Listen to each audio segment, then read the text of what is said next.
ಕರ್ನಾಟಕ ರಾಜ್ಯದಲ್ಲಿ ಕೆಲಸ ಮಾಡ್ತಿರುವಂಥ ಮಾತೃಸ್ವರೂಪರಾದ ಪ್ರತಿಯೊಬ್ಬ ಅಂಗನವಾಡಿ ಕಾರ್ಯಕರ್ತರು, ಮಿನಿ ಅಂಗನವಾಡಿ ಕಾರ್ಯಕರ್ತರು ಹಾಗೂ ಸಹಾಯಕ ಅಂಗನವಾಡಿ ಕಾರ್ಯಕರ್ತರಿಗೆ ಒಂದು ವಿಶೇಷವಾದ ಮಾಹಿತಿಯನ್ನು ತೆಗೆದುಕೊಂಡು ಬಂದಿದ್ದೀನಿ. ಇನ್ನೇನು ಮುಂದಿನ ತಿಂಗಳು 6ನೇ ತಾರೀಕು ಕರ್ನಾಟಕದ ಮುಖ್ಯಮಂತ್ರಿಗಳಾದ ಸಿದ್ದರಾಮಯ್ಯ ಅವರು ಬಜೆಟ್ ಮಂಡನೆ ಮಾಡ್ತಾಯಿದ್ದಾರೆ. 2026 ಹಾಗೂ 27ರ ಬಜೆಟ್ ಮಂಡನೆ ಆಗ್ತಾಯಿದೆ. ಈ ಬಜೆಟ್ನಲ್ಲಿ ಅಂಗನವಾಡಿ ಕಾರ್ಯಕರ್ತರಿಗೆ ಯಾವೆಲ್ಲ ಬಂಪರ್ ಗಿಫ್ಟ್ಗಳು ಸಿಗ್ಬೋದು, ಅಂಗನವಾಡಿ ಕಾರ್ಯಕರ್ತರಿಗೆ ಯಾವೆಲ್ಲ ಭಾಗ್ಯಗಳನ್ನು ರಾಜ್ಯ ಸರ್ಕಾರ ಘೋಷಣೆ ಮಾಡುತ್ತೆ, ಮಾನ್ಯ ಮುಖ್ಯಮಂತ್ರಿಗಳು ಘೋಷಣೆ ಮಾಡ್ತಾರೆ ಅನ್ನೋದ್ರ ಬಗ್ಗೆ ಒಂದು ವಿವರವಾದ ವಿಡಿಯೋ ಇಲ್ಲಿದೆ. ಅಂಗನವಾಡಿ ಕಾರ್ಯಕರ್ತರಿಗೆ ರಾಜ್ಯ ಸರ್ಕಾರದಿಂದ 6ನೇ ಭಾಗ್ಯವನ್ನು ಕೊಡುತ್ತಾ, ಈ 6ನೇ ಭಾಗ್ಯದಲ್ಲಿ ಯಾವೆಲ್ಲ ಅಂಶಗಳಿರ್ತವೆ, ಅಂಗನವಾಡಿ ಕಾರ್ಯಕರ್ತರ ಬೇಡಿಕೆಗಳು ಈಡೇರುತ್ತಾ, ಅಂಗನವಾಡಿ ಕಾರ್ಯಕರ್ತರನ್ನು ಸರ್ಕಾರಿ ನೌಕರರಾಗಿ ಬಿಡುಗಡೆ ಮಾಡಲು ಅನುದಾನವನ್ನು ಏನಾದರೂ ಬಿಡುಗಡೆ ಮಾಡ್ತಾರಾ, ಅಂಗನವಾಡಿ ಕಾರ್ಯಕರ್ತರನ್ನ ಸರ್ಕಾರಿ ನೌಕರರಾಗಿ ಘೋಷಣೆ ಮಾಡ್ತಾರಾ, ಗೌರವಧನ, ಪಿಂಚಣಿ, ಗ್ರಾಜ್ಯುಟಿ ಭಾಗ್ಯ ಸಿಗತ್ತಾ, ಇವೆಲ್ಲದ್ರ ಬಗ್ಗೆ ವಿವರವಾದ ಮಾಹಿತಿಯನ್ನು ತಮ್ಮ ಮುಂದೆ ಶೇರ್ ಮಾಡ್ತೀನಿ. ಈ ಮಾಹಿತಿ ಶೇರ್ ಮಾಡೋದಕ್ಕಿಂತ ಮುಂಚಿತವಾಗಿ ಯಾರೆಲ್ಲ ಈ ಚಾನಲ್ಗೆ ಸಬ್ಸ್ಕ್ರೈಬ್ ಆಗಿಲ್ಲ, ದಯವಿಟ್ಟು ಕೆಳಗಡೆ ಕಾಣ್ತಾ ಇರೋಂಥ ಸಬ್ಸ್ಕ್ರೈಬ್ ಬಟನನ್ನು ಒತ್ತಿ ಬೆಲ್ ಐಕನನ್ನು ಕ್ಲಿಕ್ ಮಾಡಿ ಆಲ್ ಅಂತ ಮಾಡಿ. ನೀವು ಫೇಸ್ ಮಾಡ್ತಾ ಇರೋಂಥ ಎಲ್ಲ ಪ್ರಾಬ್ಲಮ್ಗಳನ್ನು ಲೀಗಲ್ ಆಗಿ ಸಾಲ್ವ್ ಮಾಡ್ಕೊಳ್ಳೋಕ್ಕಿರೋಂಥ ಉತ್ತಮ ವೇದಿಕೆ. ಅಂಗನವಾಡಿ ಕಾರ್ಯಕರ್ತರ ಭಾಗ್ಯದ ಬಾಗಿಲು ತೆರೆಯುವಂತಹ ದಿನ ಮಾರ್ಚ್ 6ನೇ ತಾರೀಕು ಆಗುತ್ತಾ. ಕರ್ನಾಟಕ ರಾಜ್ಯ ಸರ್ಕಾರ ತನ್ನ 26 ಹಾಗೂ 27ನೇ ಸಾಲಿನ ಬಹುನಿರೀಕ್ಷಿತ ಬಜೆಟನ್ನು ಮಂಡನೆ ಮಾಡ್ತಾ ಇದೆ. ಈ ಬಜೆಟ್ನಲ್ಲಿ ಅಂಗನವಾಡಿ ಕಾರ್ಯಕರ್ತರಿಗೆ ಸಿಗುವಂಥ ಲಾಭಗಳು ಏನು? ಮೊದಲನೇದಾಗಿ ಅಂಗನವಾಡಿ ಕಾರ್ಯಕರ್ತರನ್ನು ಸರ್ಕಾರಿ ನೌಕರರಾಗಿ ಘೋಷಣೆ ಮಾಡೋದ್ರ ಬಗ್ಗೆ ಅಪ್ಡೇಟ್ಗಳು ಏನಿದೆ? ಗುಜರಾತ್ ಹೈಕೋರ್ಟ್ ತೀರ್ಪಿನ ಪ್ರಕಾರ ಅಂಗನವಾಡಿ ಕಾರ್ಯಕರ್ತರನ್ನ ಸರ್ಕಾರಿ ನೌಕರರಾಗಿ ಘೋಷಣೆ ಮಾಡ್ತಾರೆ. ಮುಖ್ಯಮಂತ್ರಿಗಳ 17ನೇ ಬಜೆಟ್ ಮಂಡನೆ ಆಗ್ತಾ ಇದೆ. ಈ ಬಜೆಟ್ನಲ್ಲಿ ಯಾವೆಲ್ಲ ಅಂಶಗಳಿರಬೇಕು ಅನ್ನೋದ್ರ ಬಗ್ಗೆ ಚರ್ಚೆಗಳನ್ನು ಮಾಡಿದ್ದಾರೆ, ಸಭೆಗಳನ್ನು ನಡೆಸಿದ್ದಾರೆ. ಇದರಲ್ಲಿ ಅಂಗನವಾಡಿ ಕಾರ್ಯಕರ್ತರ ಬೇಡಿಕೆಗಳು ಏನು? ಬಹುಮುಖ್ಯವಾಗಿ ಅಂಗನವಾಡಿ ಕಾರ್ಯಕರ್ತರು ಹಾಗೂ ನಿವೃತ್ತ ಅಂಗನವಾಡಿ ಕಾರ್ಯಕರ್ತರಿಗೆ ಉತ್ತಮವಾದ ಪಿಂಚಣಿ ಸೌಲಭ್ಯವನ್ನು ಕೊಡಬೇಕು, ಗ್ರಾಜ್ಯುಟಿ ಸೌಲಭ್ಯವನ್ನು ಕೊಡಬೇಕು. ಇದಕ್ಕೆ ಅನುದಾನ ತೆಗೆದಿರ್ತಾರೆ.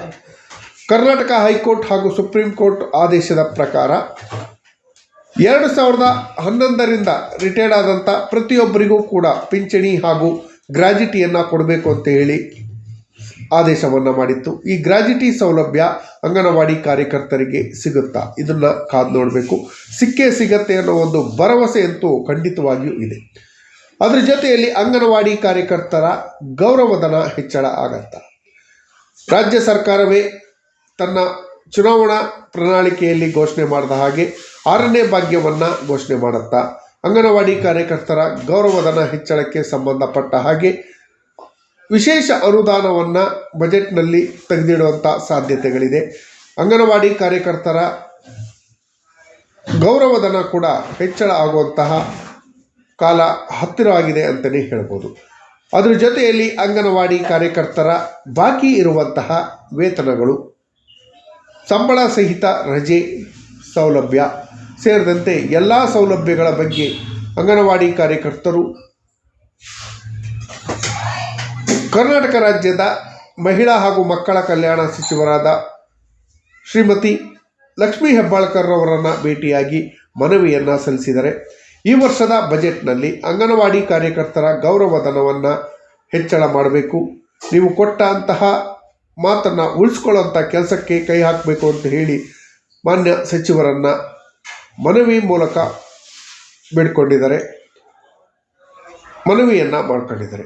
ಅದರಲ್ಲೂ ಹೆಚ್ಚಾಗಿ ಅಂಗನವಾಡಿ ಕಾರ್ಯಕರ್ತರ ಪರವಾಗಿ ಹೋರಾಟ ನಡೆಸುವಂಥ ವರಲಕ್ಷ್ಮಿ ಮೇಡಮ್ ಅವರು ಕೂಡ ಅಂಗನವಾಡಿ ಕಾರ್ಯಕರ್ತರಿಗೆ ಹೆಚ್ಚಿನ ಅನುದಾನವನ್ನು ಕೊಡಬೇಕು, ಅವರನ್ನು ಸರ್ಕಾರಿ ನೌಕರರಾಗಿ ಘೋಷಣೆ ಮಾಡಬೇಕು ಅನ್ನೋದ್ರ ಬಗ್ಗೆ ಕೂಡ ಸರ್ಕಾರದಲ್ಲಿ ಮನವಿಯನ್ನು ಸಲ್ಲಿಸಿದ್ದಾರೆ.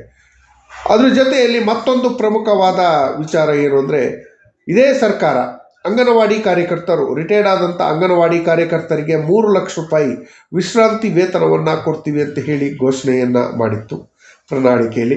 ಅದು ಕೂಡ ಇದುವರೆಗೂ ಇಂಪ್ಲಿಮೆಂಟ್ ಆಗಿಲ್ಲ. ಈ ಬಜೆಟ್ನಲ್ಲಾದರೂ ಅದು ಇಂಪ್ಲಿಮೆಂಟ್ ಆಗತ್ತಾ ಅಂತ ಹೇಳಿ ಕಾದು ನೋಡಬೇಕಾಗಿದೆ. ಈ ಬಜೆಟ್ನಲ್ಲಿ ರಾಜ್ಯ ಸರ್ಕಾರ ಅಂಗನವಾಡಿ ಕಾರ್ಯಕರ್ತರಿಗೆ ಗ್ರ್ಯಾಜುಟಿ ಸೌಲಭ್ಯವನ್ನು ರಿಟೈರ್ಡ್ ಆದಂಥ ಅಂಗನವಾಡಿ ಕಾರ್ಯಕರ್ತರಿಗೆ ಒನ್ ಟೈಮ್ ಸೆಟ್ಲ್ಮೆಂಟ್ ಅಂತ 3 ಲಕ್ಷ ರೂಪಾಯಿ ಕೊಡುವಂಥ ಸಾಧ್ಯತೆಗಳು ಹೆಚ್ಚಾಗಿದೆ ಅಂತ ಹೇಳಿ ಮೂಲಗಳು ತಿಳಿಸ್ತಾ ಇದೆ. ಇದಕ್ಕಾಗಿ ಮಾನ್ಯ ಮುಖ್ಯಮಂತ್ರಿಗಳು ಕರೆದಂತಹ ಬಜೆಟ್ ಪೂರ್ವ ಸಭೆಯಲ್ಲಿ ಈ ಎಲ್ಲ ಬೇಡಿಕೆಗಳನ್ನು ಅಂಗನವಾಡಿ ಕಾರ್ಯಕರ್ತರ ಪರವಾಗಿ ಎಲ್ಲ ಬೇಡಿಕೆಗಳನ್ನು ಸಲ್ಲಿಕೆ ಮಾಡಲಾಗಿದೆ. ರಾಜ್ಯ ಸರ್ಕಾರ ಮಾನ್ಯ ಮುಖ್ಯಮಂತ್ರಿಗಳು ಹಾಗೂ ಉಪಮುಖ್ಯಮಂತ್ರಿಗಳು ಅಂಗನವಾಡಿ ಕಾರ್ಯಕರ್ತರ ಪರವಾಗಿ ಬ್ಯಾಟರಿ ಬೀಳಿಸುವಂಥ ಸಾಧ್ಯತೆ ಇದೆ. ಅವರ ಸೌಲಭ್ಯಗಳನ್ನು ತಕ್ಷಣ ನೀಡುವಂತಹ ಸಾಧ್ಯತೆಗಳು ಕೂಡ ಹೆಚ್ಚಾಗಿದೆ ಅಂತಲೇ ಹೇಳ್ಬೋದು.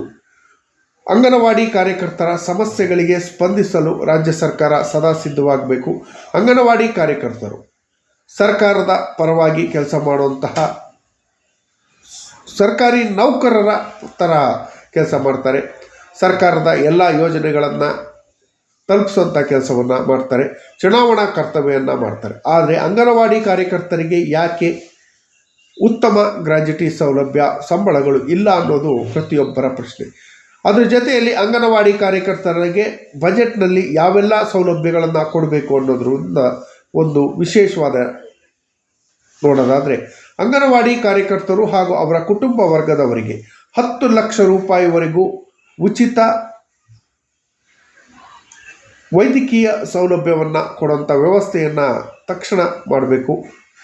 ಅದರ ಜೊತೆಯಲ್ಲಿ ಅಂಗನವಾಡಿ ಕಾರ್ಯಕರ್ತರಿಗೆ ಬೇಸಿಗೆ ರಜೆ, ಟೀಚರ್ಸಿಗೆಲ್ಲ 1.5 ಇಂದ 2 ತಿಂಗಳವರೆಗೂ ಬೇಸಿಗೆ ರಜೆ ಇರುತ್ತೆ ವಿತ್ ಪೇ.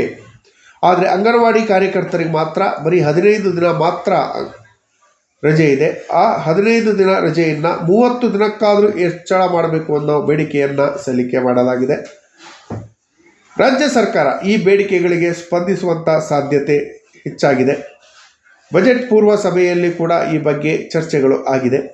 ಈ ಬಜೆಟ್ನಲ್ಲಿ ಅಂಗನವಾಡಿ ಕಾರ್ಯಕರ್ತರಿಗೆ ಈ ಸೌಲಭ್ಯವನ್ನು ವಿಸ್ತರಿಸುವಂಥ ಸಾಧ್ಯತೆಗಳು ಹೆಚ್ಚಾಗಿದೆ ಅಂತ ತಿಳಿದುಬಂದಿದೆ.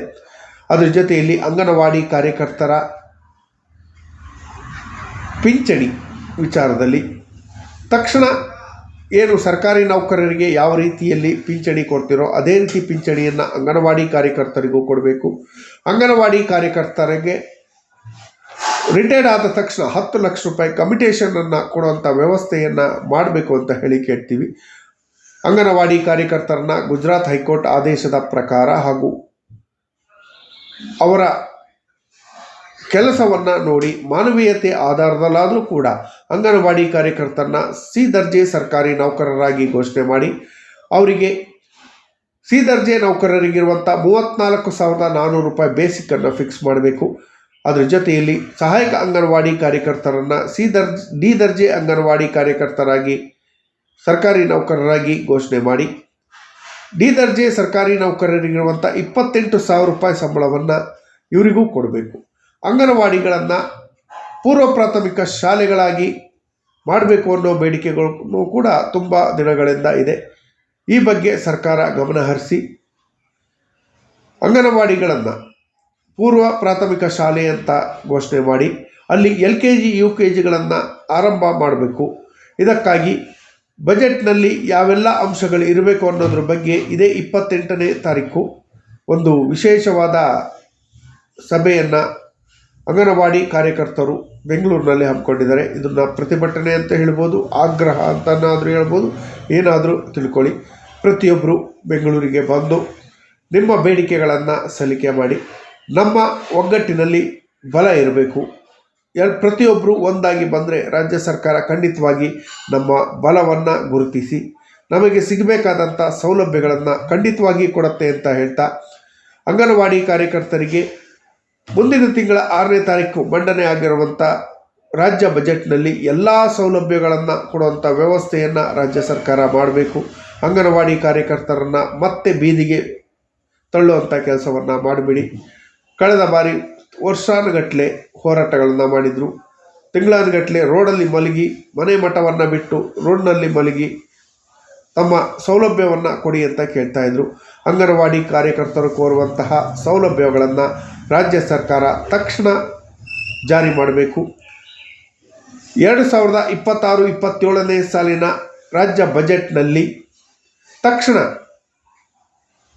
ಅಂಗನವಾಡಿ ಕಾರ್ಯಕರ್ತರ ಎಲ್ಲ ಸಮಸ್ಯೆಗಳಿಗೆ ಸ್ಪಂದಿಸುವಂಥ ಕೆಲಸವನ್ನು ಮಾಡಬೇಕು.